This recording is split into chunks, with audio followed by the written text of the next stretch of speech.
बेटा इन 1665 मतलब 1665 में Robert Hooke design a simple microscope. Robert Hooke जो थे उन्होंने एक सिंपल सा माइक्रोस्कोप डिज़ाइन किया and observe a thin slice of cork under it. और उसके उसके उसमें उन्होंने एक पतली सी कार को उन्होंने उसके अंदर रख कर ऑब्जर्व किया। पतला सा एक पीस था कार का, उसको उन्होंने उसके अंदर रख कर ऑब्जर्व किया। और ही ऑब्जर्व स्मॉल कंपार्टमेंट। और उन्होंने क्या देखा, उन्होंने देखा कि उस कार में छोटे छोटे कंपार्टमेंट हैं और जो कंपार्टमेंट थे वो हनी कॉम्ब लाइक स्ट्रक्चर थे। हनी कॉम्ब लाइक मतलब मधुमक्खी के छत्ते जैसे स्ट्रक्चर थे और उन्होंने उस स्ट्रक्चर को नाम दे दिया सेल। तो इस तरह से जो सेल थी, सेल की जो सबसे पहली डिस्कवरी और जो उसका नेम था उसे रॉबर्ट हुक ने 1665 में दिया।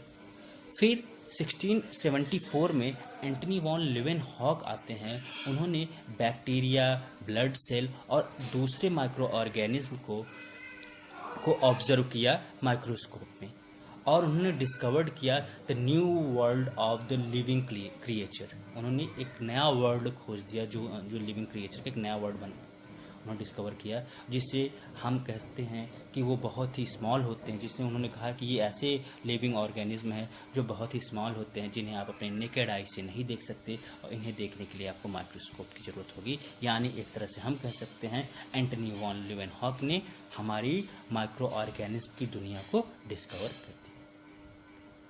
अब हम लोग बात करते हैं बेटा क्लासिफिकेशन ऑफ माइक्रो ऑर्गेनिज्म की। ये माइक्रो ऑर्गेनिज्म की क्लासिफिकेशन क्या है, कैसे इसका क्लासिफिकेशन हुआ।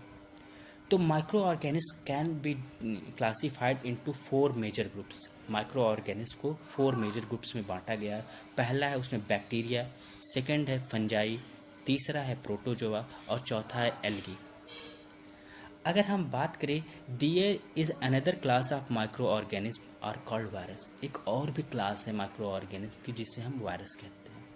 दे are smallest of all microorganism. जो वायरस होते हैं उन सब में से सबसे छोटे होते हैं and they lack cellular structure. और लेकिन उनके अंदर कोई सेलुलर यानी सेल का कोई स्ट्रक्चर नहीं प्रेजेंट होता है। They lie on the border line dividing they lie on the border line dividing the living organism from the non living organism।